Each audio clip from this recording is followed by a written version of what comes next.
사고 원인을 정밀하게 조사할 중인데 뭐 조사 결과가 나오면 뭐 저뿐만 아니라 국민 여러분께 소상히 알리리라고 생각이 됩니다. 단지 여러 가지 이제 추정을 해볼 때 여러 가지 기술적 결함은 있었다. 그 다음에 현재까지 밝혀진 그대로 날아가다가 방향을 완전히 바꾸어서 날아간 거로 봐서 어떤 엔진 결함 내지는 조정에 문제가 있었는지 이런 것들은 아마 ADD와 관련 관계기관에서 검토하리라고 생각을 합니다. 네.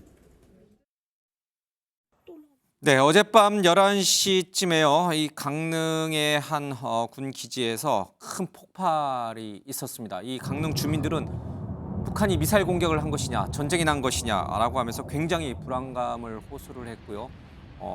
많은 시민들이 크게 놀랐습니다. 하지만 군 당국의 설명은 없었습니다.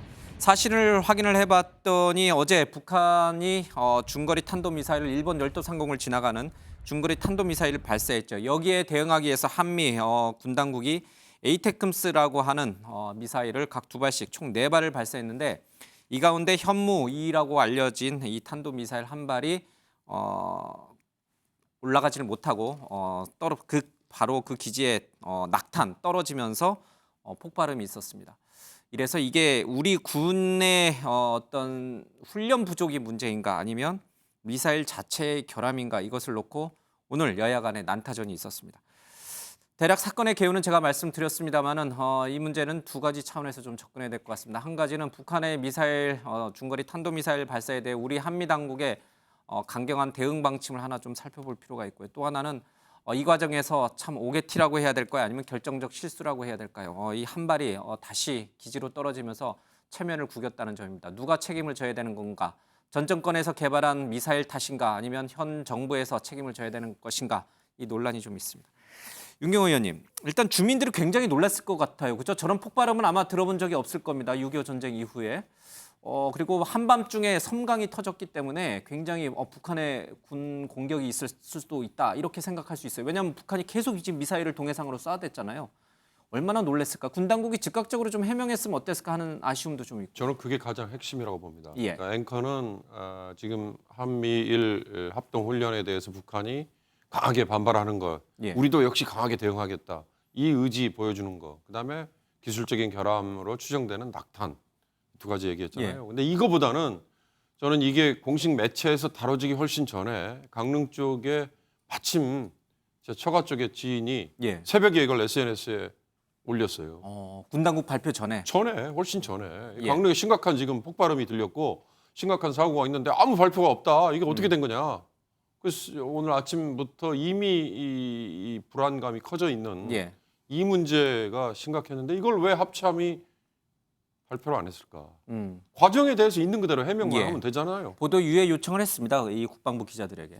뭐 그랬다 하더라도 저는 이게 보도 유예를 할 일인가? 왜냐하면 이미 강릉이라는 지역에 예. 일반인들이 그냥 목격할 수 있는 저기 벌써 SNS에 저런 게 돌았다고 했으니까 예. 그렇다면 그건 판단 착오다. 이건 이런 것들이 오히려 뭐 감추려고 했느냐 뭐 이런 오해까지 불러일으키니까 이런 게 예.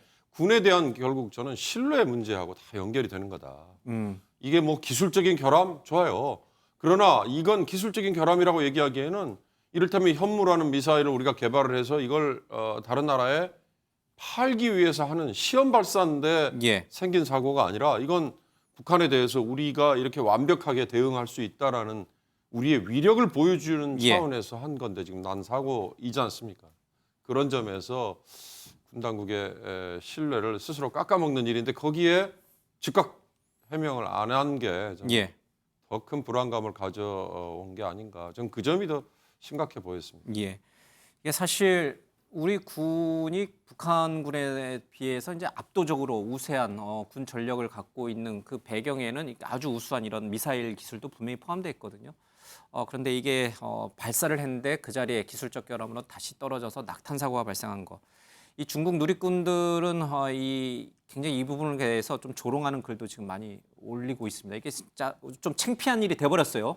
우리 강군이라고 불리는 이 한국군이 좀 창피한 일이 돼버렸습니다. 근데 지금 이 미사일 현무2는 문재인 정부에서 개발을 했고 지금 이 여당 의원들이 주장하는 바로는 문재인 정부에서 이걸 개발해놓고 제대로 군사훈련을 안 해서 발생한 일이다라고 지금 지적을 하고 있어요? 예, 문재인 정부에서 만들었던 노태우 정부에서 만들었던 예. 이제 우리 무기니까요. 늘 잘 관리하고 준비하고 또 대응 태세를 잘 갖추는 예. 게 현재를 살고 있는 우리 국군의 임무이고 예. 현 정부의 책임이라고 봐야죠. 음. 그런 점에서 보면 안보 태세라고 하는 게 여야가 없고 진보 보수가 없다고 하는 이유가 바로 거기에 있는 거 예. 아니겠습니까? 사실 뭐 박정희 대통령 때 만들었던 무기든 그때 만들었던 원칙이든 예. 7.4남북 공동성명만 해도 박정희 대통령 때 만들었던 거지만 우리 민족의 예. 미래를 설계하는 아주 중요한 예. 지침 아니겠습니까? 예. 그러니까 저는 뭐 어디서 만들었다 이것도 중요하지만 이제 위기 관리를 책임지고 있는 사람들이 늘 대응 태세를 잘 갖추는 게 가장 중요하다고 일단은 뭐 말씀을 현 드리고 정부 책임이 싶고요. 더 크다 이런 뜻이군요. 근데 저는 뭐 어느 정부 책임이다 이렇게 보기보다는? 이제 보기보다는 예. 지금 이제 저도 국회의원이기 때문에 지금 우리가 잘하는 게 무엇보다 중요하고 예. 일단 내 책임이 현재는 가장 뭐 저한테는 중요한 것이니까요. 예. 그걸 먼저 보는 게 좀 필요하지 않을까 이런 말씀 우선 드리고 싶고요. 예. 이제 저는 지금 이 문제에서 오히려 저도 심각하게 생각하는 거는 관리 능력이에요. 사고는 날 수 있습니다. 예. 언제든지 뭐 사고는 발생하는 것이고 또 날 수 있는 것인데 가장 예. 중요한 것은 그때 위기 관리 체계가 작동하느냐, 그 위기 관리 체계를 지휘할 능력이 있느냐, 예. 그리고 실제로 그렇게 작동을 시켰느냐. 그러니까 이 경우에는 대통령이 몇 시에 보고를 받으셨는지, 안보실장이 언제 보고를 받았는지, 예. 그리고 무슨 회의를 했는지, 뭐 이런 점에서 보면은 전혀 그게 작동하지 않았지 않, 즉 정부가 공백 아니었냐. 낙탄 사고에 대해서 대통령이 어떻게 보고를 그렇습니다. 이거 받았는지를 굉장히 밝혀야 된다. 중요한 예. 사실은 북한이 중거리 미사일 쏜 것에 대해서 대응이었는데 예. 이게 정부가 작동하지 않았다면 저는 그게 오히려 굉장히 심각한 상황이다. 그래서 안보 공백이다 이렇게 말씀드렸던 것도 그런 점이었습니다. 예. 지금 민주당 입장을 들었는데 사실은 이게 민주당만의 입장은 아니에요. 강릉에 지역구를 두고 있는 뭐 전윤핵관이라고 불러야 되나? 어떻게 될지는 잘 모르겠습니다만 하여튼 권성동 의원도 이거 굉장히 심각한 사고고 군의 무대응에 대해서도 굉장히 질타하는 얘기를 하셨어요. 그러니까 예. 조속하게 뭐 어떻게 해서 이런 일들이 벌어졌고 예. 지금 그 상황이 어떤 상황인지 또 어떻게 그 대처를 하면 되는지 이런 그 정보 공유를 하고 거기에 대한 그 좀 대응 예. 뭐라도 이제 가이드라인을 그 군에서 줬어야 되는데 그 안 준 거에 대해서는 뭐 입이 10개라도 변명의 여지가 없다. 할 말이 없다. 변명의 여지가 없다. 예. 그거는 분명히 해야 될 것 같고요. 두 번째는 이게 이제 북한이 이 뭐 미사일 도발을 할 때 전 정부와 현 정부의 그 굉장히 큰 차이가 전 정부에는 북한이 미사일 도발을 하더라도 거기에 대응하는 뭔가를 취하지 않았어요. 그러니까 뭐 예를 들어서 대응 발사를 한다든가 그랬는데 요번 이제 윤석열 정부 들어와서는 그 방침이 바뀐 거죠. 예. 그래서 북한에서 도발하게 되면 바로 거기에 대해서 우리도 뭐 이렇게 할 수 원적 있다라는 걸 타격 훈련도 하고 예. 보여주는 거죠. 예. 그래서 그 어제도 이제 지대지 미사일 에이테크스 이거를 이제 4발을 쏴서 이거는 정상적으로 잘 예. 발사가 됐어요. 그러고 나서 이제 현무 2를 하다가 이렇게 낙탄 사고가 예. 난 건데, 그러니까 저는 이런 식으로 북한이 미사일 도발했을 때 여기서도 대응하는 그런 그 군사 행위를 하는 것 자체는 그건 맞는 거였다. 그러나 저렇게 낙탄 사고가 났는데 주민들은 불안해하는데 거기에 대해서 그 신속하고도 정확한 설명과 안내가 없었다는 것은 그거는 뭐 분명히 문제다 이렇게 생각이 되고요. 지금 대한민국이 그 무역 수지 적자 어쩌고 그러는데 지금 우리 방산 수출이 굉장히 호조입니다. 예. 방산 수출이 굉장히 호조래 가지고 금년도 예상되는 게 빅4 안에 들어가지 않겠는가? 미국, 러시아, 프랑스 다음으로. 그러니까 수조 원 정도. 예, 그러니까 방산 수출액으로 보면은 예. 그러니까 뭐 영국, 독일, 중국을 제치고 뭐 그러니까 이게 무슨 윤석열 정부의 업적이라기보다는 문재인 정부 때 또 개발했던 무기가 또 팔리는 그런 거니까요. K9 자주포가 폴란드에 대거 그렇죠. 수출됐잖아요. 장갑차, 예. 전차 뭐 K9뿐만 아니라요. 예. 그래서 이게 또 그런 점에서도 우리가 한번 면밀하게 좀 점검할 필요가 있다는 생각이 듭니다. 예. 오랜만에 여야가 인식을 같이 한 것 같습니다. 그렇죠? 예, 이 문제는 굉장히 심각한 문제고 빨리 군 당국이 주민에게 설득을 좀 했었어야 된다, 설명을 했었어야 된다. 알겠습니다. 자, 다음 이슈로 가보도록 하겠습니다. 오늘 국감 문제도 있었고요. 또 이 감사원 문재인 전 대통령에게 보냈던 이른바 질의서 내용이 과연 적절했느냐 안 했느냐 가지고도 공방이 계속 이어졌습니다. 감사원 문제를 좀 살펴보겠습니다.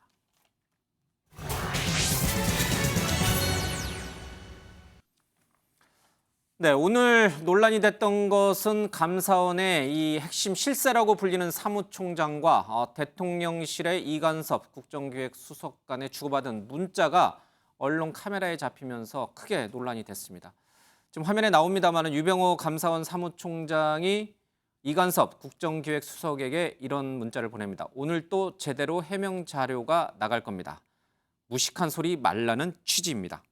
무식한 소리의 주체는 아마도 야당일 것 같고요. 제대로 된 해명 자료라고 하는 거는 감사원에서 문재인 전 대통령에 대한 서면 질의서 보낸 것이 적절한 조치였다라는 그 내용이 아마 줄을 이루지 않을까 이렇게 유추가 되는 대목입니다. 저게 오늘 포착이 되면서 야당은 발끈했고 여당은 무슨 소리냐, 문제없다 이런 입장을 좀 보이고 있습니다.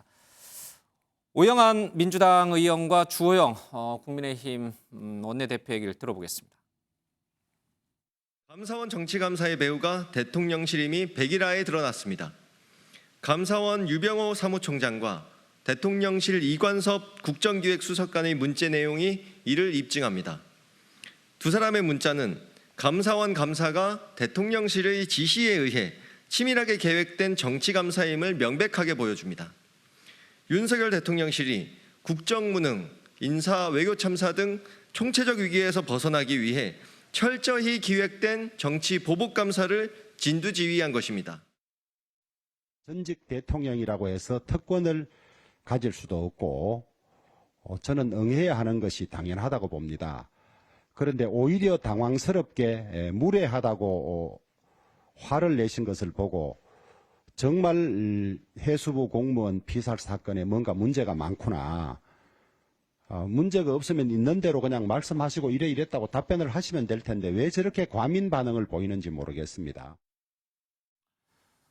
네, 이 문제 관련해서 야당이 늘 공격수 역할을 하고 있으니까요. 야당 입장 좀 듣겠습니다. 이게 대통령실이 감사원과 협의하에 문재인 전 대통령에게 서면 질의서를 보낸 결정적 증거다 이렇게 보시는 건가요? 결정적 증거라기보다는 대통령실과 충분히 교감하에 예. 이 지금 무리한 전직 대통령에 대한 서면 조사가 이루어진 건 아니겠느냐 이렇게 볼 수 있겠죠. 그것이 뭐 예. 대통령의 인지 여부를 떠나서 대통령을 대신해서 대통령실이 움직였던 것이 이번에 드러난 거 아니겠습니까? 예. 일부러 유병호 총장이 이를테면 드러내는지도 모르겠어요. 내가 예. 이만큼 실세다라고 하는 건지는 모르겠으나 어찌 됐든 저 문자 메시지를 통해서 드러난 것은 무리한 정치 감사였고 그동안 대통령조차 얘기했던 출국길 문답에서 얘기했어요. 예. 감사원의 정치적 중립성과 독립성이라고 하는 것이 얼마나 허무맹랑한 얘기인지를 드러낸 사건이라는 거예요. 예. 자, 그렇다면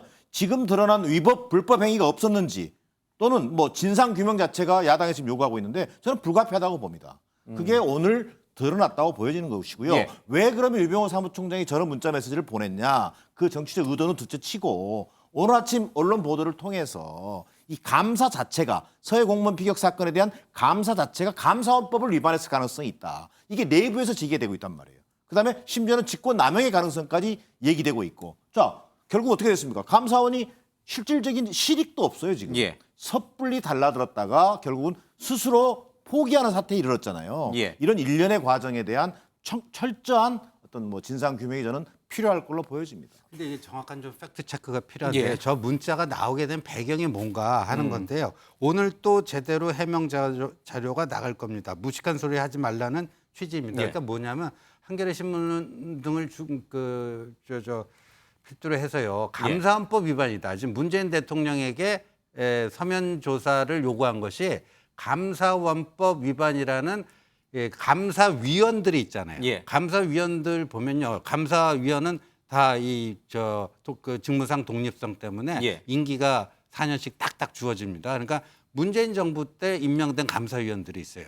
그래서 제가 듣기로는 그때 그분들 중에 두 분이 이거는 감사위원회 의결을 거쳐야 되는 건데 의결을 거치지도 않고 왜 문재인 대통령에게 그 예. 서면 조사 요구를 했는가? 따라서 감사원법 위반이다. 그런데 또 아니 쪽은 이거는 반드시 감사위원회 의결을 거치지 않아도 되는 사항이기 때문에 감사원법 위반이 아니다. 이걸로 지금 맞서고 있는데 그런데 이제 그 감사원장이나 감사원의 2인자인 저 유병호 사무총장은 굳이 그건 위원회 의결이 필요한 사항이 아니다라는 그런 입장인 걸로 알고 있어요.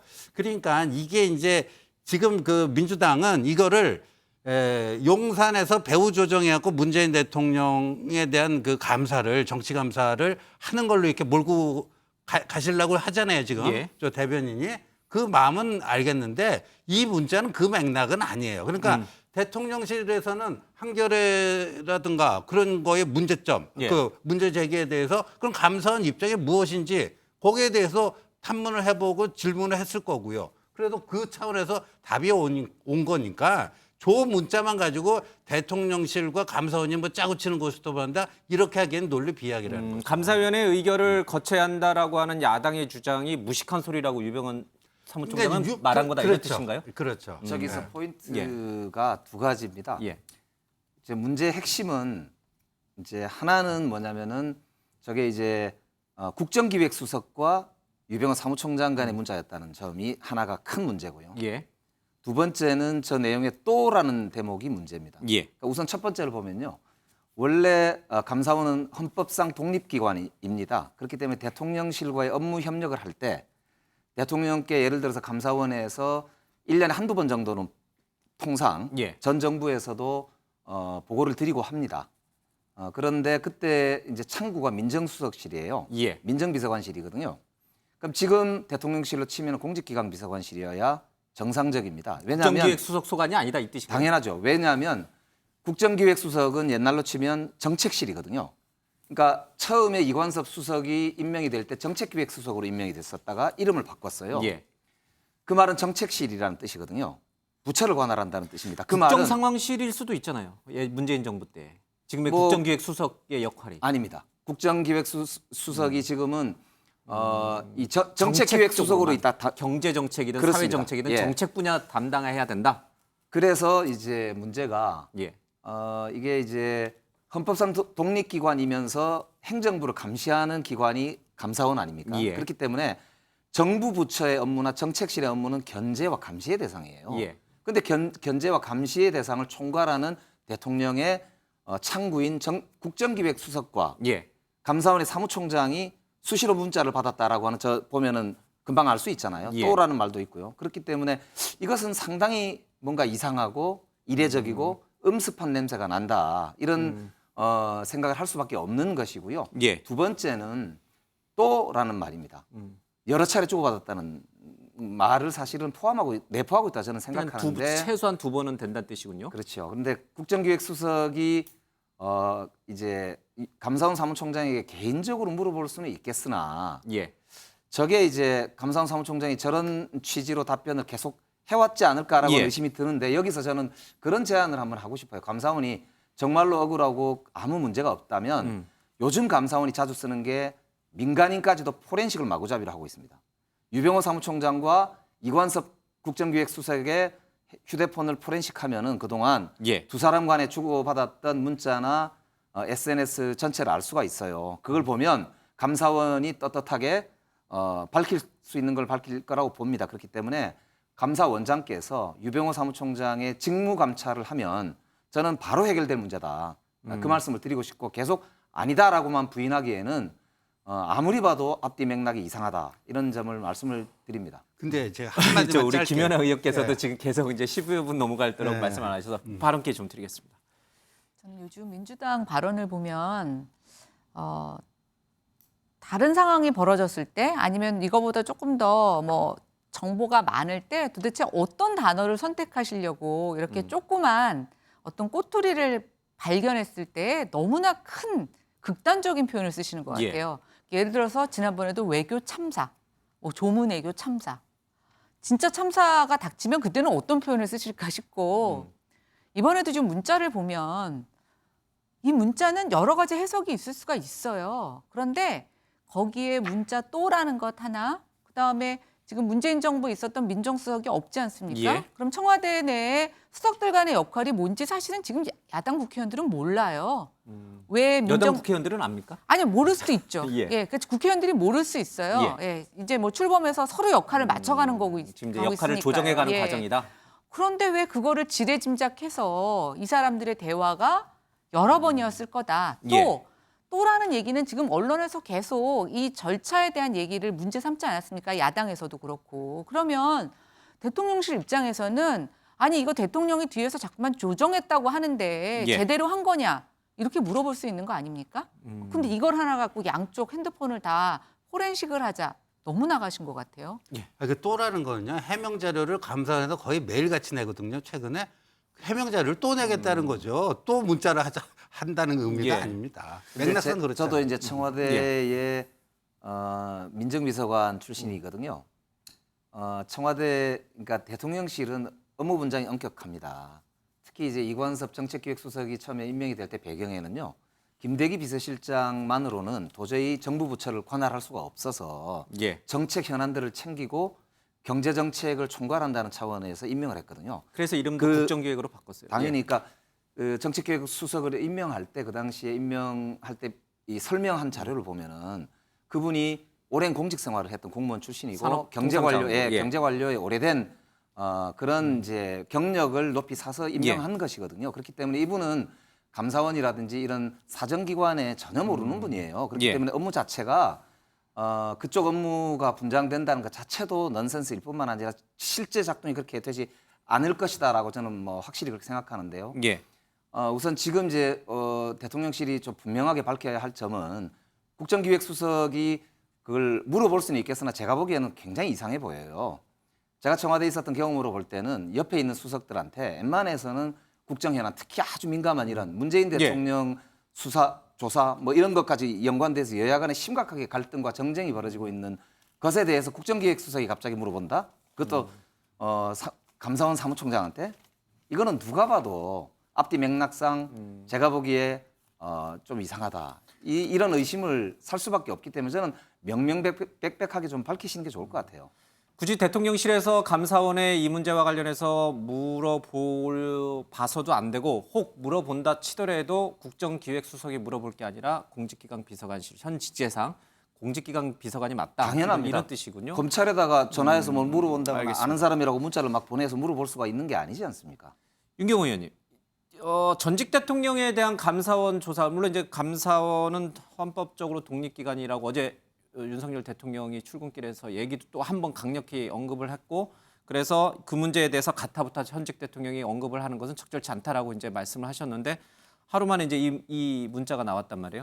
그러면 대통령은 그렇다 치더라도 그 밑에 있는 뭐 비서실장이라든지 아니면 대통령실에 있는 참모들은 핵심 참모들은 전직 대통령에 대한 감사원 감사에 대해서 전혀 내용 파악조차도 하지 말아야 되는 건가, 아니면 어떻게 돌아가고 있는지 정도는 파악을 해야 되는 건가, 아니면 방향 가이드라인까지 좀 제시를 해야 되는 건가, 어느 게 맞는 건가요? 굉장히 민감한 문제죠. 6월 17일일 거예요. 예. 아마 감사원이 이 서해 공무원 피격 사건에 대해서 감사를 하겠다. 9개 기관이었어요. 예. 그 중에 이제 청와대 국가안보실이라고 돼 있죠. 그러니까 당시에 국가안보실장이 정점이라고 판단을 해서 거기만을 조사 대상으로 할 거냐. 예. 그게 아니고 국가안보실장을 넘어서서 대통령에게 보고 내지는 지시 이런 게 혹시 있었을 것이다라는 전제 내지는 뭐 추정 예. 이런 걸로 당연히 나섰겠죠. 그러나 감사원이 그동안에 이런 고도의 정치적으로 민감한 사안에 대해서 여러 차례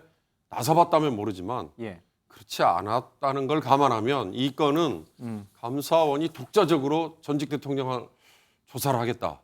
그렇게 나설 수 있는 건지 저는 그게 상식적으로 판단을 해야 된다는 생각이고요. 또 하나는 아까 말씀드린 보고나 지시라고 하지만 과연 이게 흔히 말하는 대통령의 통치행위라고 만약에 분류가 된다면 그러면 감사원의 조사 대상이냐, 이거는 뭐 입장에 따라서 확연히 분명히 충돌이 되겠지만 이건 좀 법리적으로 해석을 명확하게 해야 될 문제다. 저는 그렇게 봅니다. 예. 좀 여러 논란이 이제 같이 좀 복합적으로 좀 제기가 되는 것 같습니다. 대통령실과 감사원이 이렇게 이 현안을 논의할 수 있는 건가, 논의를 하게 될 경우 국정기획수석이 적절한 카운터파트인가 하는 그런 논란들이 좀 있는 것 같습니다. 본질적인 문제는 감사원이 문재인 전 대통령의 서면 질의서를 보낸 것이 어떠한 절차적인 또는 어떠한 정치적인 논란이 있느냐, 문제가 되느냐 하는 점입니다. 이와 관련해서 오늘 감사원은 문 전 대통령 측에서 이 질의서 답변을 거부한 것에 대해서 다시 한번 재질의서를 보내지는 않겠다. 이제 이렇게 포기하겠다 이런 입장을 좀 밝혔습니다. 왜일까요? 왜 감사원은 이거를 다시는 또 한 번 더 보내지는 않겠다라고 왜 결정을 했을까요? 이제까지 사례를 볼 거예요. 전직 대통령에 대한 감사가 5건이 있었는데 예. 김영삼 대통령, 노태우 대통령은 서면 질문서도 수령을 했고 예. 또 답변서를 보내기도 했습니다. 전두환 전 대통령의 경우에는 대리인을 시켜서 구두로 그 감사원이 듣고자 하는 내용에 대해서 발언을 하는 식으로 대응을 했고요. 또 이명박 대통령과 박근혜 대통령은 수령을 거부를 했습니다. 예. 근데 수령 거부를 할 경우에 감사원법에 뭐 계속해서 강제 감사를 할 수 있는 그 여지도 있지만 예. 전직 대통령이라고 하는 것 때문에 저기서 그냥 끝냈거든요. 그러니까 문재인 대통령도 저기서 끝낼 수밖에 없는 거죠. 그러니까 이명박 박근혜 두 대통령은 거부했는데 거기서 끝냈는데 문재인 대통령 계속한다. 그것도 너무 그 형평성에도 안 맞고 그래서 전 그렇게 된 것 같은데 이건 뭐 제가 뭐 염려하고 간섭할 문제는 아닌 것 같은데. 그냥 문재인 대통령께서 그냥 쿨하게 거부한다. 그 이명박 대통령, 박근혜 대통령 그 거부하면서 대단히 무례한 짓이다 이런 멘트는 안 했거든요. 그냥 쿨하게 거부하고 조용히 끝냈으면 되는데 오히려 대단히 무례한 짓이다 하는 이 멘트 때문에 이 좀 긁어부스러 만들고 계신 게 아닌가 그런 생각이 듭니다. 감사원 입장에서는 다시 한번 보내봐야 뭐 답변이 오지 않을 거, 거부할 게 또 뻔하고 그래서 실익이 없다는 판단을 내렸을지도 모르겠습니다만은 이제 감사원은 고민에 빠진 것 같습니다. 14일 날 이제 질의 끝나고 이 조사를 끝낸 다음에 관련된 혐의를 검찰에 넘겨서 수사를 의뢰할지 말아야 될지를 결정을 해야 됩니다. 그렇다면 질의서 답변을 거부한 문 전 대통령에 대해서는 감사원이 어떤 결정을 내릴 것인가? 검찰에 넘길 때 어떻게 결정을 내려서 넘길 것인가? 글쎄요, 일단 본인이 대답을 하시지 않았으니까 예. 뭐 저희가 어떤 예단을 할 수는 없지만 예. 감사원의 입장을 보면 지금 이제 국정원장들도 잘 조사에 응하지 않고 있다는 거 박지원 전 원장 아니겠습니까? 거부했죠. 네. 손 전 실장도 거부했고. 예, 그런데 지금 감사원의 입장은 여러 기관장들, 관련 기관장들의 어떤 그런 발언을 통해서 사실은 굉장히 많은 정보가 지금 나오고 있다. 저는 뭐 나온 정보를 바탕으로 해서 검찰에 넘기지 않을까. 뭐 저는 그렇게 생각하고 그게 감사원이 원래 해야 되는 저는 역할이라고 생각합니다. 알겠습니다. 굉장히 민감한 질문을 제가 사실은 이제 김연아 전 의원이 되는데 그만큼 이 문제는 굉장히 민감성을 갖고 있는 거예요.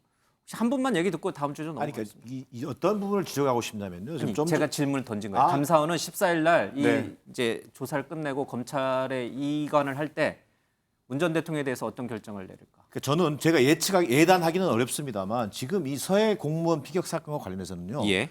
첫째는 실체적 진실 규명이라는 게 있어야 돼요. 그다음 두 번째는 이 사건을 소위 이른바 뭐 만들어가는 과정에서의 어떤 그 의사결정 라인 여기에 대해서 어떤 왜곡이 없었던 것인가 조작이 없었던 것인가 이거잖아요. 이 부분을 지금 파헤쳐야 되는데 아마 감사원의 제가 예상컨대 이미 감사원은 소기의 목적을 달성했어요. 무슨 얘기냐면 검찰이 본격적인 수사를 하게 돼 있습니다. 자, 그러면 감사원은 지금까지의 나름대로 실무적인 것들을 토대로 자, 여기서 우리는 멈춘다. 본격 조사에 앞선 사전 정지 작업을 한 것이고요. 또 대통령에게도 서면 조사 통보를 함으로 인해서 거기에 대한 답이 없었다. 이 말은 다시 얘기는 무슨 얘기냐면 검찰이 문재인 대통령에 대한 수사, 소환을 할 수 있는 이른바 명분을 저는 축적시켰다고 보는 거예요. 이 말은 이미 감사원이 정치감사로 한 번 얼룩졌지만 검찰의 하청기관으로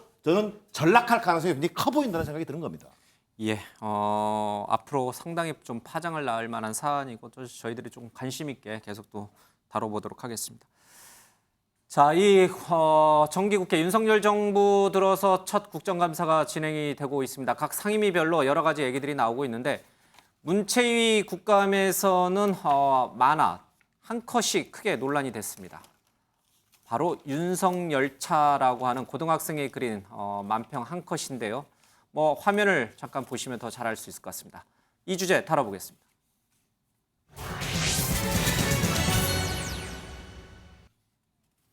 바로 이 만화 한 컷입니다. 이 전국 학생 만화 공모전에서 금상을 수상해서 전시가 됐는데요.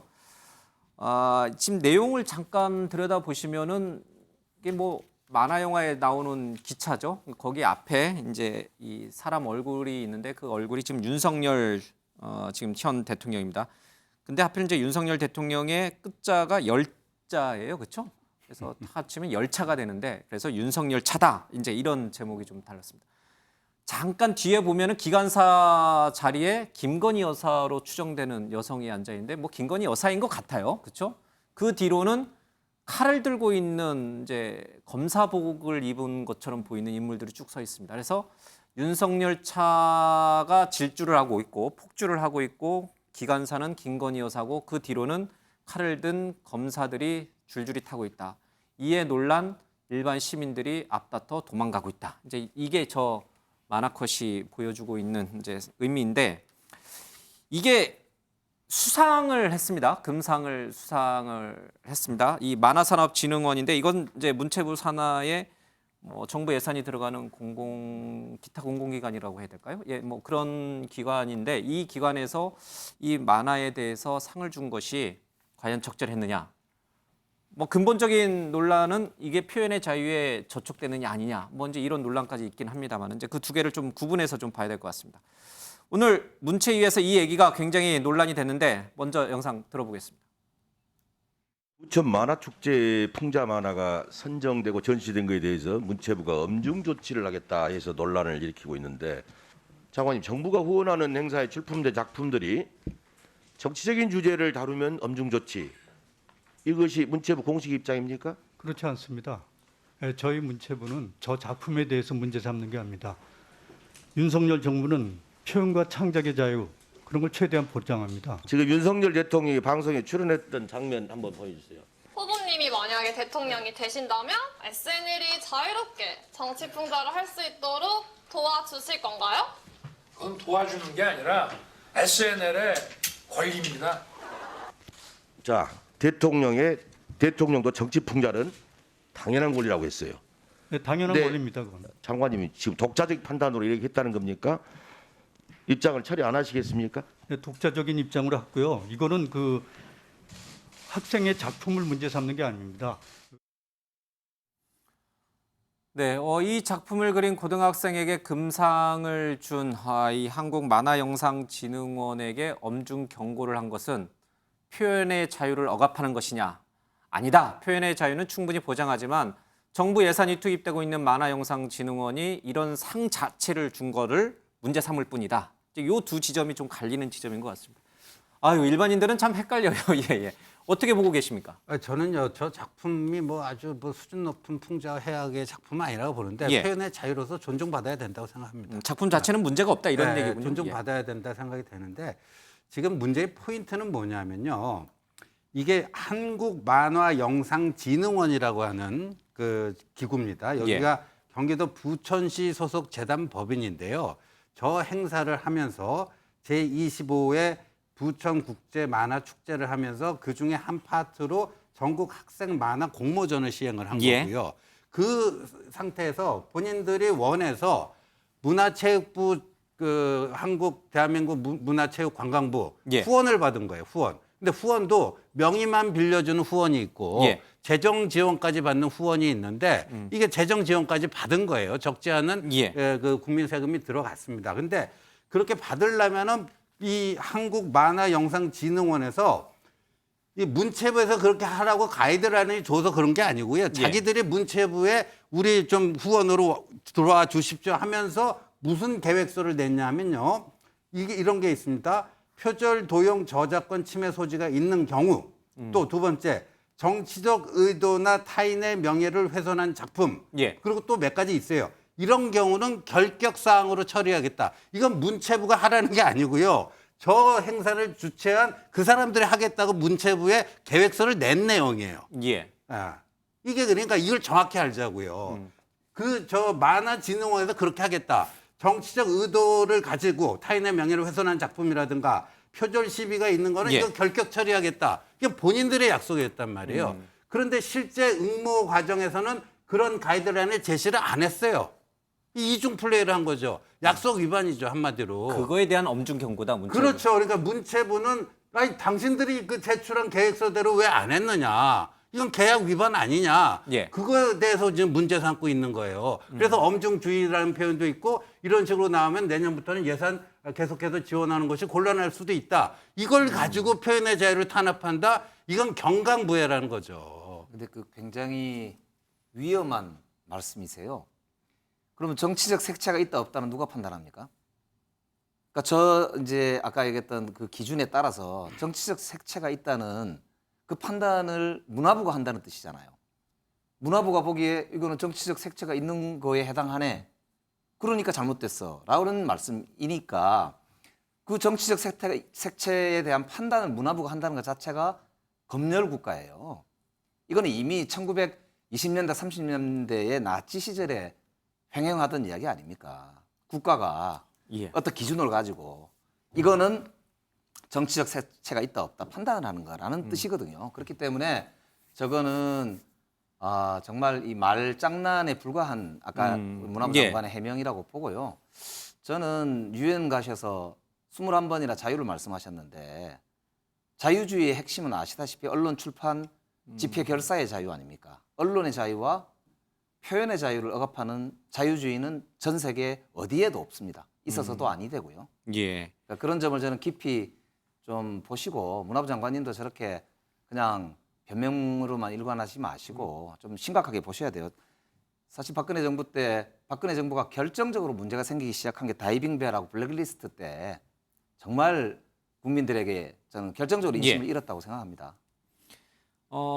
이 진흥원의 원장이 민주당 도의원 출신이라는 점, 또 부천국제문화제의 이제 핵심 관계자들이 조금 정치적 이념성을 띠고 있다라고 하는 이제 지적이 여당 내에서 나옵니다. 그 부분은 어떻게 보세요? 그러니까 문화와 예술은 늘 풍자와 해악을 가지고 있지 않습니까? 예를 들면 노무현 정부 때 정부 지원을 받는 각종 기관에서 노무현 대통령을 엄청나게 비판하고 비난했습니다. 예. 지금도 따지고 보면 각종 언론기관이든 국책기관이든 이런 예. 데서도 대통령에 대한 견제와 비판의 목소리가 상당히 높습니다. 그러니까 우리 시민사회에서도 따지고 보면은 여러 가지 그런 이제 지방정부까지 포함해서 정부 예산이 들어가는 사업들이 많아요. 그럼 그 기관들은 전혀 그럼 아무것도 하지 말라는 이야기냐? 예. 정당도 국고보조금을 받지 않습니까? 그러니까 이게 이제 민주주의라고 하는 예. 생태계가 건전하게 조성이 되려면 국가가 지원은 하되 간섭은 하지 않는다는 확고한 원칙을 저는 지킬 필요가 있다 이렇게 생각합니다. 지원은 하되 간섭을 하지 말자. 저희 뭐 200% 동의하고요. 근데 아까도 누차 말씀드렸지만 여기에 그 신종철 그 만화 영상진흥원장이 민주당 정치인 출신인데 만화 경력은 1도 없어요.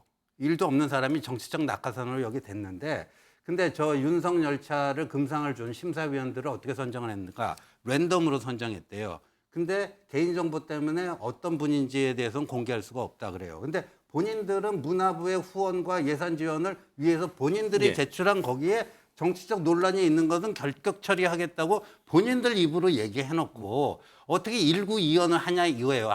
한 인간도 이 사인도 1구2원을 하면 저 사람 인간적으로 X다. 저 사람하고는 앞으로 말을 섞으면 안 되겠다. 이런 거 아닙니까? 공공기관이 어떻게 이럴 수가 있냐 이거예요. 이걸 갖고 왜 자꾸만 표현의 자유 영역으로 끌고 들어가냐고요. 우리 사인 간에도 계약 위반을 하면 어떻게 됩니까? 계약 파기되는 건 당연한 거 아닙니까? 예. 그러니까 우리 정부가요. 저는 이 대목을 꼭 앞서 뭐 김영배 의원이 충분히 얘기를 했습니다만 아니 고등학생의 풍자 만화조차 웃음으로 넘기지 못할 정도의 정권입니까? 저는 충분히 그런 모습을 보여줄 수 있다고 봐요. 자, 국정운영 지지율 24%예요. 자, 문체부 장관, 한국 만화 영상진흥원을 엄중 경고할 일이 아니라요. 문체부 장관을 엄중 경고해야죠. 예. 뭔가 득점 포인트를 만들어 가야 되는데 왜 여기서 다시 표현의 자유 논란에 빠지게 되는 것이고 어처구니 없는 행태를 장관이 보여주냐는 거예요. 이게 이제 같은 얘기가 계속 반복되는 것 같습니다. 이제 여당이나 문체부 입장은 저 만화 자체에 대해서 엄중 경고, 표현의 자유를 억압하는 게 아니라 저 만화 자체에 대해서 적절하지 않은 만화에 대해서 이 상을 준 것 자체가 적절하지 않은 거다. 뭐 만화 자체가 뭐 어떤 것이냐는 이제 문제 삼지 않는다. 이제 이 얘기가 계속 반복되고 있는 것 같습니다. 알겠습니다. 어제 문체위와 외통위에서는 문재인 전 대통령의 부인 김정숙 전 여사에 대한 이 좀 논란도 좀 있었습니다. 외통위에서도 좀 문제가 됐고요. 직접 보겠습니다. 당시 청와대가 밝힌 대로 먼저 인도 총리가 김 여사를 초청한 게 아니고 청와대의 뜻에 따라 우리 외교부가 김 여사 참석을 희망했고 인도 측에서 초청장을 다시 보내왔다는 겁니다. 이런 건 무슨 외교라고 하죠? 영부인 버킷리스트 외교예요? 지금 김건희 여사가 이렇게 외국 나가면 무슨 일이 벌어질까요? 광화문 촛불 시위 하지 않을까요? 이 사람! 위원장이 사람이! 아니 의원님들 우리가 오전에도 내가 발언 못할 거 있어? 함부로 하지 마! 멍청해! 우리한테만 저 좀 퍼붓지 말고 자기 거울 들좀 보시라고. 말을 갖다 그렇게 왜곡을 하면 돼요? 뭘 왜곡을 해? 아무도 보여하지 못하잖아. 조용하세요. 당 대표답게 좀 최신 좀 차리세요. 당 대표답게 출석해. 좀 차리세요. 의원님들 그게 뭡니까? 저 위원장 그게 어디 국회 부의장에다가 김경엽 의원님 아니 의원님들 자제하시고요. 예? 말씀 다 하시네. 자제하시고 이렇게 말을 함부로 합니까?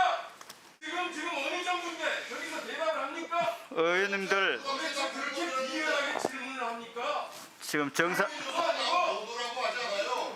저 회의 분위기를 정리하기 위해서 정해하겠습니다. 정회를 선언합니다.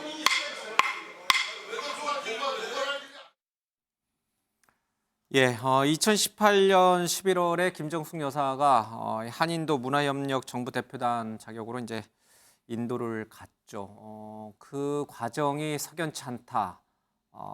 긴급하게 결정이 됐고 이것은 김정숙 여사의 버킷리스트, 그러니까 인도 타지마를 좀 관광하고 싶어하는 그 욕구가 반영된 것이다. 이런 주장이 오늘 문체위 국감에서도 여당 의원 입에서 나왔습니다. 들어보겠습니다. 이 문제로 심야에 외통위 파행까지 벌어지는 등 여야 간에 좀 첨예한 논쟁이 있었습니다. 이 타지마할 방문이 김정숙 여사의 이른바 버킷리스트가 아니냐, 여행 버킷리스트가 아니냐는 논란이 뜨겁게 일자 청와대에서는 인도 모디 총리가 간곡히 요청하는 공식 초청장을 보내옴에 따라 성사됐다.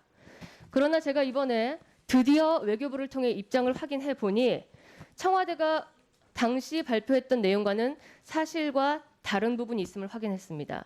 만약에 김정숙 여사와 당시 관계자들이 국보를 사적으로 이용한 경우가 있는 경우에는 적법한 사법 절차를 밟아주시기를 요청드립니다. 김현우 의원님, 무엇이 문제입니까? 김정숙 여사가 혼자 인도를 급하게 간 것이 문제입니까? 아니면 가서 관광을 한 게 문제입니까? 무엇이 문제입니까? 여당은 무엇을 문제 삼고 있는 겁니까? 두 개 다 문제고요. 예. 또 하나의 문제는 그 당시에 청와대가 거짓말을 했다는 거죠. 거짓 해명을 했다. 그렇죠. 저때 이제 지금 막 뭐 윤석열 대통령 거짓말했다고 민주당 막 지금 분노하시지 예. 않습니까? 그러니까 우리가 항상 서로를 좀 이렇게 반대로 비추어 봐야 되는데 저 당시에 중앙일보의 뭐 논설위원이 김정숙 여사의 버킷리스트라고 하는 칼럼을 하나 쓰십니다. 쓰셨죠. 예. 예, 거기에 이제 그 얘기가 있죠. 많이 사실을 지금은 이제서야 밝혀졌지만 그때는 사실을 확인 안 해준 게 있는데 우리가 먼저 요청해서 갔다라고 하는 예. 일종의 뭐 제본지 취재였는지를 통해서 그런 글을 쓰셨어요. 그 당시 청와대의 반응이 어땠나요? 뭐 진짜 팔팔 뛰면서 그 기사를 명예훼손으로 고소했습니다. 인도 모디 총리가 초청을 해서 갔다라고 그렇죠. 해명을 예, 했죠. 예, 첫 예. 번째는. 근데 초청은 맞았죠. 근데 우리가 초청을 유도한 거죠. 초청을 요청한 거였잖아요. 초청장 보내달라고 그렇죠. 먼저. 예. 원래 도종환 장관이 가야 되는 자리였는데 이제 도종환 장관이 못 가게 생겼나 보죠. 그러면 뭐 누구를 보낼 수 있는데 청와대가 딱 그 틈을 보고 여기 나와 있지 않습니까? 김정숙 여사가 그 바로 한 3개월 전인가 인도를 갔다 왔는데 타지마를 그때 못 보셨다는 거 아니에요. 그래서 꼭 오고 싶다라고 하는 공식 발언을 하셨는데 예. 그걸 갖고 청와대가 요청을 했다는 거잖아요, 인도에. 예. 저는 뭐 이게 틀린 말이 없다고 생각해요. 그래서 이제 아까 정진석 그 위원장님하고 막 김경호 위원하고 이렇게 막 고성이 오갔는데 저는 그런 생각이 듭니다. 아, 다 여당이고 야당이고 좋은데 예. 상대방의 얘기가 적절한데 저게 저렇게 소리 지를 일인가? 예. 민주당에서는 저렇게 충성 경쟁을 하는 건가? 되게 국민들 보기 안 좋아 보여요. 예. 지금 말을 보세요. 소리 지를 이유가 없어요. 저 얘기를 언급했다는 이유만으로 소리를 지르고 있습니다. 저건 참 적절하지 예. 않다고 생각이 되고요.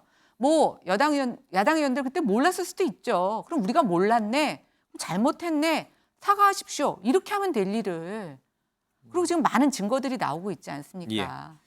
당시 문재인 정부, 문재인 청와대에서는 이 보도와 관련해서 그러니까 인도 쪽에 요청에 의해서 김정숙 여사가 갔다라고 했던 그 해명이 잘못됐다라고 하는 언론 보도에 대해서 소송을 걸었지만 1심에서 패했고 그 다음에 이제 항소하지 않았어요. 그러니까 지금 김연아 의원께서 말씀하신 대로 우리 쪽이 먼저 인도 쪽에 초청서를 좀 보내달라. 그래서 그 초청서를 받고 김정숙 여사가 부랴부랴 긴급히 예비비를 책정해서 이제 인도로 간 것으로 뭐 사실은 그렇게 정리가 좀 됐던 분위기가 있는 것 같습니다. 윤경호 의원님, 근데 제 궁금한 거는 앞서 우리 윤석열 차도 다뤘고 지금 우리 저 김정숙 여사 문제도 다뤘는데 이게 어제 오늘 외통위와 문체위에서 이렇게 막 정회가 될 정도로 막 다뤄야 될 사안인가요? 제가 그 얘기를 조금 해보려고 하는 건데 이게 예. 언제 일어난 일이죠? 저도 2018년 모르겠습니다. 예. 저도 찾아봤어요. 예. 2018년 7월에 인도 방문이더라고요. 그러면 그해 국정감사, 2019년 국정감사, 예. 2020년 국정감사 그때 똑같이 문제 제기가 됐나? 그러면 조금 차원을 달리해서 야당 의원들이었기 때문에 뜨끈뜨끈한 자료를 그때는 확보를 못했나 보다. 배현진 의원이 아까 뭐 제시한 그 외교부 당국자와의 통화인가요? 또는 다른 자료 뭐 이런 게 지금 이제 정권을 바꿔 보니까 이제 그런 자료를 입수했나 보다. 예. 그래서 이게 문제가 제기가 되나 보다라고 이해를 할 수 있을지 모르겠어요. 그러나 사실 국정감사장에서 이 전 정권에 벌어졌던 모든 일이 이번에 정권이 새로 바뀌어서 이제 여당 입장에서 공격을 한다. 이런다면 제가 이해가 가는데요. 예. 그게 아니라 야당이 지금 김건희 여사 배우자에 대해서 공격하니까 이쪽은 똑같이 전 대통령의 부인에 대해서 과거 일을 끄집어 들여가지고 예. 공격하고 또 비슷하게 뭐 다른 사안, 뭐 표절이든 아니면 뭐든 나오면 또 다른 비슷한 사안을 꺼내서 전 정권 때는 또 이러지 않았느냐. 예. 그게요. 저는 과연 지금 이를테면 국민의힘 득표 전략에 국민들을 향해서 볼 때 이게 도움이 될까? 아마 도움이 안 될 수도 있을 겁니다. 왜냐하면 예. 전임 정부 부인이라는 게 정말 미국 정치에서 유명한 게 ABC예요. Anything but Clinton. 부시가 정권을 잡고 나서 클린턴 때 있었던 일은 무조건 다 뒤집어 엎고 부인하고 그다음에 공격하고 했거든요. 처음에는 그게 도움이 되는 것 같았어요. 그러나 사실 그게 별로 도움이 되지 예. 않았어요. 그러니까 지금 제가 보기에는 칼자루를 쥐고 있는 국민의힘이 그거 말고 얼마나 좋은 기회입니까? 이 국정감사에 이 정부 초기에 그러니까 작년까지 말고 올해 초에도 문재인 정부가 장악을 하고 있었던 상황에서의 일을 좀 최근의 일을 끄집어내서 공격을 하는 게 훨씬 저는 조금 더 국민들에게 제대로 좀 공부하고 뭔가 좀 새롭게 정보를 예. 좀 캐냈구나 이런 모습을 보여주지 않을까 하는 생각이 좀 듭니다. 알겠습니다. 이런 맥락에서 영상 하나 더 보겠습니다. 복지위 국감 현장입니다. 하나마다 가로 열고 친절하게 아껴 쓰고 나눠 쓰고 바꿔 쓰고 다시 쓰기. 근데 대통령께서 현장 소통 계획을 안 읽어보신 것 같아요. 그 지역에 가면 알면서도 아나바다가 뭐죠? 아나바다를 아느냐 모르냐 이렇게 지엽적으로 또 이게 침소봉대에서 국민의힘의 강기훈 간사님의 발언은 명백하게 선을 넘었습니다. 동료 의원이 한 발언에 대해서 품평하는 게 어떻게 응사진행 발언입니까? 자, 저도 위원장한테 얘기하고 있어요. 강기훈 의원님 좀 가만히 계세요. 기다리세요. 발언하시지 않습니까? 니나요? 지금 뭐라 그러셨어요? 다시 얼른 정정할 기회 드릴게요. 니가 그랬어요. 동료 의원한테 니라뇨! 왜 신뢰를 그러네요?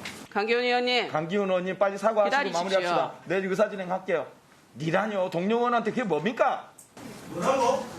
강기훈 빨리 의원님. 사과하세요. 그러니까 말이 변이잖아요. 동료 의원한테 니라뇨.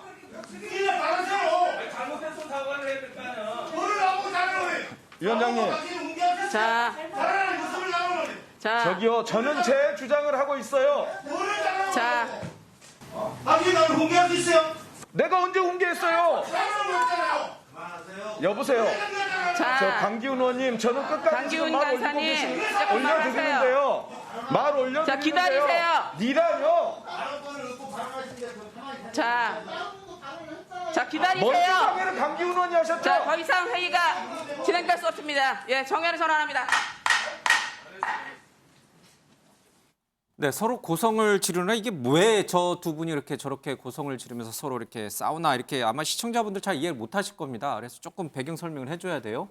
얼마 전에 윤석열 대통령이 세종시에 갔다가 어린이집을 방문한 적이 있죠. 그때 어린이집 교사에게 아나바다가 뭐냐라고 물었어요. 그걸 가지고 일부 언론 또 야당에서는 대통령이 아나바다도 모른다 말에 이제 질타한 적이 있었는데. 오늘 지금 이 김원희 의원 쪽에서 민주당 쪽에서 확보한 자료에 의하면 이미 이 복지부에서 대통령에게 아나바다라고 하는 뜻이 뭔지를 설명하는 자료를 전달을 했었다. 그러니까 대통령이 기억을 못 하시고 그걸 물어본 거다. 뭐 이런 식의 이제 공방이 시작되면서 저 소란이 좀 있었습니다. 근데 대통령이 아나바다를 아느냐 모르느냐가 국감에서 따질 일인가요? 그러니까 저 막 싸우기 전에 그 상황을 여쭙는 겁니다. 그러니까 전체적으로 제가 국회의원으로서 좀 부끄럽네요. 근데 뭐 여당이 잘했다, 야당이 잘했다 문제가 아니고요. 정말로 저렇게 고성을 지르면서 싸우려면은 예를 들어서 뭐 좀 그럴듯해야 재정을 좀 더 쓸 건지 말 건지 아니면 미국하고 관계가 더 중요한지 중국하고 관계가 더 중요한지 일본하고는 어떻게 할 건지 이런 거 가지고 삿대질하고 좀 싸워야 되는데 국민들께 좀 송구하다는 말씀드리고요. 근데 이거를 저는 정부와 여당이 한 번 더 생각해 보실 게 있다고 생각하는데 결국은 책임은 정부와 여당이 지게 되어 있습니다. 사실 저렇게 해서 이제 국회가 난장이 되고 하면 정부가 손해이기 때문에 저는 민생을 위해서 정부가 좀 더 노력을 하실 생각을 하고 야당과 한번 대표를 좀 불러서 논의하고 이렇게 비전을 놓고 경쟁하는 그런 장으로 좀 확 좀 바꾸면 어떨까? 제가 보기에도 참 부끄럽습니다. 아니 뭐 비슷한 생각인데요. 저는 이제 국회의원의 파워는 이 마이크에서 나온다고 보거든요. 근데 그 국회의 마이크가 여당 의원의 마이크보다도 야당 의원의 마이크가 더 세요. 그러니까 국회는 기본적으로 야당을 위한 무대다. 그 무대에 있는 마이크를 가지고 자기 하고 싶은 얘기하면서 국민들의 가려운 것을 긁어주고 하는 건데 이 아까운 국감 때 꼭 저런 질문을 해야 되는가? 그런 생각이 들고 저는 어제 국감 중에서 가장 인상적인 게요. 이재명 대표가 국방위에서 한 그 삼축 체계에 대한 예산 확보가 좀 제대로 안 되고 있는 거 아니냐 하면서 이종석 국방부 장관을 여러 차례에 걸쳐서 질타를 하던데 저는 이재명 대표에게 좀 한 가지 좀 확인하고 싶은 게 있었는데 혹시 이 방송 보면 나중에 뭐 간접적으로라도 알려주셨으면 좋겠어요. 삼축 체계라는 게 1단계가 킬체인이거든요. 그러니까 저쪽에서 도발 징후가 보이면 먼저 선제적으로 때릴 수 있는 거예요.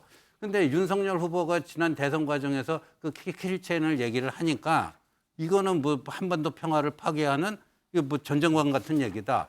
그렇게 얘기했는데 어제 삼축 체계 예산이 왜 이렇게 확보가 안 되고 있느냐 이런 질문을 하시길래 굉장히 건설적으로 잘 바뀌셨구나 그 생각을 좀 했습니다. 건설적으로 잘 바뀌셨다. 뭐 딱히 논평 없으면 넘어갈게요. 근데 이재명 대표가 어저께 저도 이제 국방이잖아요.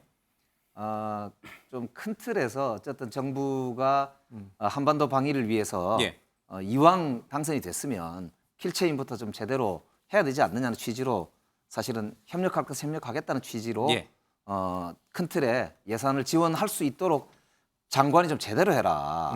기재부한테 그렇게 왜 절절 매냐.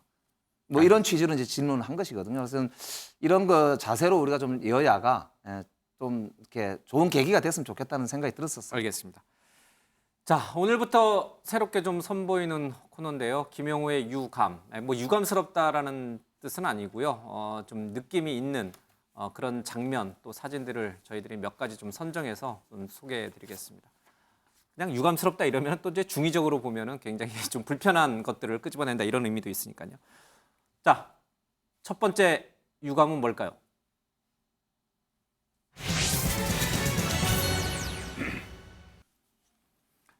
네, 첫 번째 유감은 피켓을 빼앗긴 박범계라는 제목입니다. 박범계 의원이 문재인 전 대통령 감사원 감사와 관련해서 지금 이 1인 시위를 하고 있습니다. 근데 이 피켓을 빼앗은 분이 있습니다. 바로 이 서해 공무원 피살 사건의 유족인 형인 이래진 씨입니다. 자, 영상 들어보겠습니다.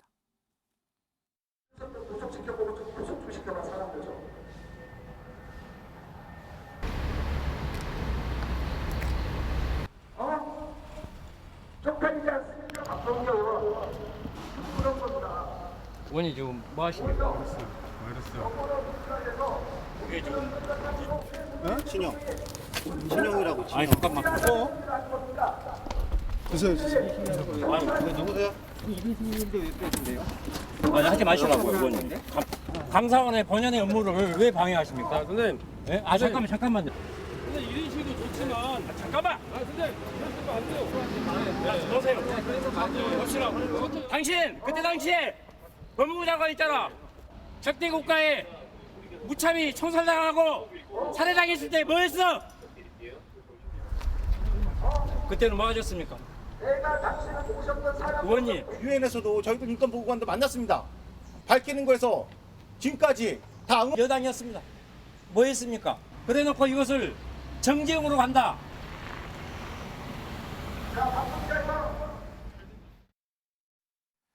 예. 짧게 논평 뭐 두 분 좀 듣겠습니다. 김연아 의원께서 어떻게 보세요? 1인 시위는 법으로 보장돼 있는데 법무장관을 지낸 박범계 의원이 감사원도 일종의 큰 틀에서 보면 법을 집행하는 기관인데 그걸 막았다. 이제 이래진 씨는 또 저렇게 주장하고 계시고. 네. 근데 전 그것보다는 이대진 씨 입장에서는 본인 가족의 억울한 죽음에 대해서 얼마나 진상이 궁금하시겠어요. 그다음 또 하나 그 저 사건 같은 경우에는 사실은 월북을 했다고 하는 일종의 이제 본인 가족들 입장에서는 누명이라고 생각하죠. 억울하게 불명예라고 생각하는데 그런 부분에 있어서 저는 굉장히 처절할 거라고 생각이 됩니다. 근데 좀 한 가지 저희가 짚고 넘어가야 되는 것은 민주당 정치인들에게 있어서 죽음은 경중이 있는 것 같아요. 누군가의 죽음에 대해서는 뭐 굉장히 큰 여러 가지 정치적 행위를 하시면서 누군가의 죽음에 대해서는 침묵하시거나 굉장히 가볍게 여기시는 거죠. 일제 위안부에 대한 피해에 대해서 여러 수십 년 동안 같이 싸워온 사람이 민주당 국회의원이 되는 그런 경우도 있는가 하면 자기네 정치인이 위력적 성폭행을 해서 누군가는 목숨을 잃고 누군가는 정말 이체적 가해를 받는 이런 상황에 대해서는 침묵하는 거. 저는 그것에 대한 모순이 유감이 아닐까라는 생각이 들고요. 특히 바로 전직 법무부 장관이었고 그것에 대해서 그런 법이 제대로 소중한 국민의 인권에 대해서 차별 없이 우리가 그 죽음에 대해서 법이 작동하느냐 저는 묻고 싶었다고 생각하고 저기 오셨을 때 빼앗기더라도 말씀이라도 정말 유감입니다. 안타깝게 생각합니다. 이 정도는 하셨어야 되는 게 아닌가라는 생각을 해봅니다. 정 교수님, 저 이래진 씨의 행동은 이해가 되십니까?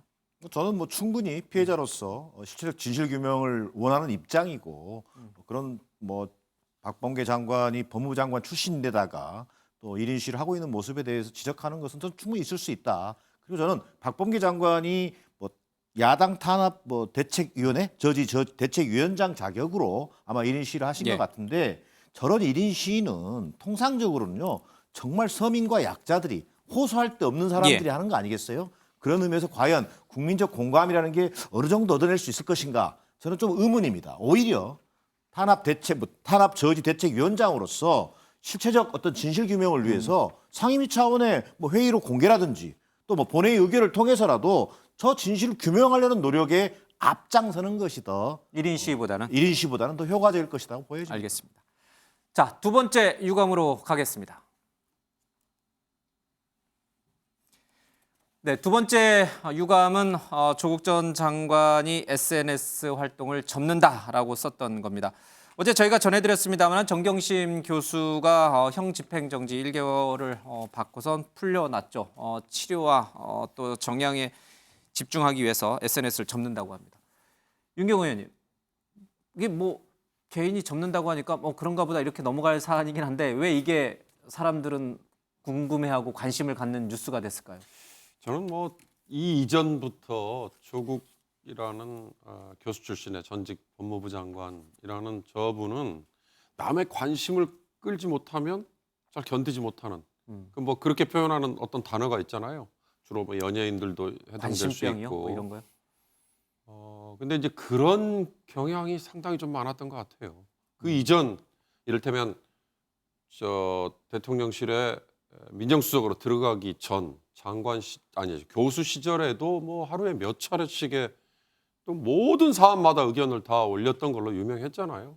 그 이후에 가족이 굉장히 막 곤경에 처해 있을 예. 때도 정상적으로 보통 사람 같으면 이런 거 할 여유가 있을까, 정신이 있을까, 겨를이 있을까 이런 생각을 하게 만들 정도의 사안에 대해서도 의견을 올렸단 말이죠. 예. 그러니까 이제 그런 거에 대해서 아마 표현이 참 죄송합니다만 이제라도 좀 정신이 바짝 든 건가 뭐 이런 생각이 좀 드는데 본인은 굉장히 이런 저의 얘기 아플 수도 있고 그다음에 굉장히 싫은 얘기일 수도 있을 거예요. 그러나 예. 그러니까 저는 아까부터 얘기했습니다만 좀 상식적으로 접근할 필요가 있다. 이런 거에 대한 처신은 정상적으로 사람이 굉장히 어려움에 처해 있고 그럴 때는 과연 이런 거 할 겨를이 있나 이렇게만 생각하면 진작에 이런 활동에 대해서 좀 삼가했던 게 맞았던 거다라는 생각이 듭니다. 예. 자, 세 번째 유감은 뭘까요? 뭐 하실 말씀 있으신가요? 예, 뭐 개인적으로는 저도 조국 예. 전 장관 좀 잘 알고 하기도 하지만요. 예. 또 가족들이 저렇게 어려움에 처해 있는 상황이기도 하고 그래서 한편으로는 참 개인의 차원에서 보자면 예. 참 어렵겠구나 이런 이제 생각이 들기도 했었어요. 그래서 SNS 접는다고 하는 걸 보면서도 한편으로는 좀 이제 편안하게 좀 당분간 계셨으면 좋겠구나. 뭐 저는 개인적으로 그런 예. 생각 들었었습니다. 예. 세 번째 유감은 바이든 미 대통령의 친서입니다. 바이든 미 대통령이 어제 윤석열 대통령 앞으로 친서를 보냈습니다. 특히 이제 문제가 됐던 이 미국의 인플레이션 감축법, 이 한국의 전기차 업체들이 큰 피해를 볼 수 있었는데 그 부분에 대해서 적극적으로 좀 배려하겠다 이런 내용이 좀 담겼습니다. 김은혜 수석이 이 친서 내용을 공개하면서 굉장히 다른 정상들한테는 보내지 않고 우리 윤 대통령에게만 보냈다는 점을 굉장히 기자들에게 강조했다고 합니다.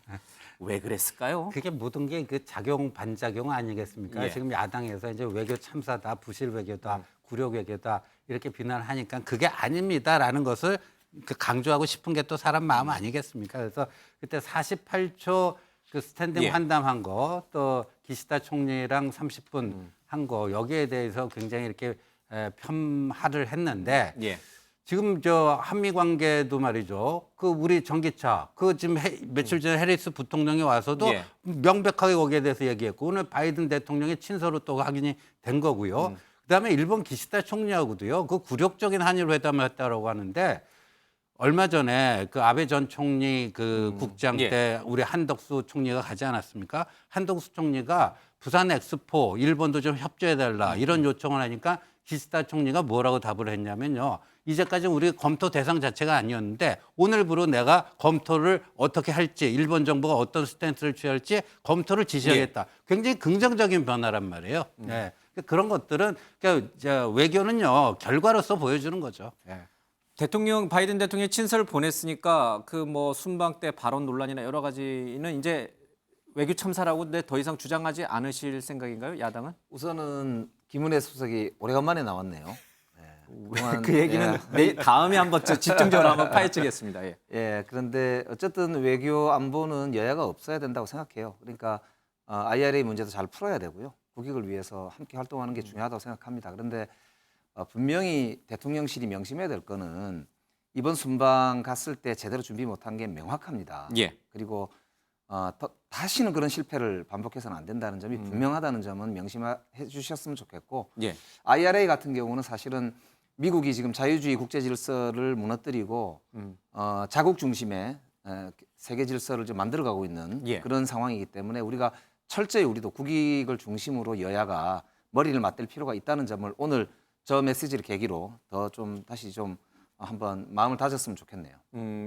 그러니까 이제 한미 동맹이라든지 뭐 이런 것들은 크게 이제 문제 삼지 않아도 되는 수준이라고 보시는 건가요? 근데 이제 구체적인 내용이 아직 예. 확인된 게 없기 때문에요. 친서 특히 내용이 나왔으니까. 친서도 보면은 노력하겠다, 살펴보겠다 이런 정도지 사실은 구체적인 예. 대안은 없거든요. 왜냐하면 미국 자국 내에서 생산되지 않은 전기차에 대해서 예. 보조금을 지급하는 단서가 없단 말입니다. 그러니까 법을 넘어설 수는 없지 않습니까? 그렇기 때문에 결국은 뭐 새우등 터진다고 우리 현대자동차를 비롯한 우리 기업만 지금 답답한 상황이거든요. 예.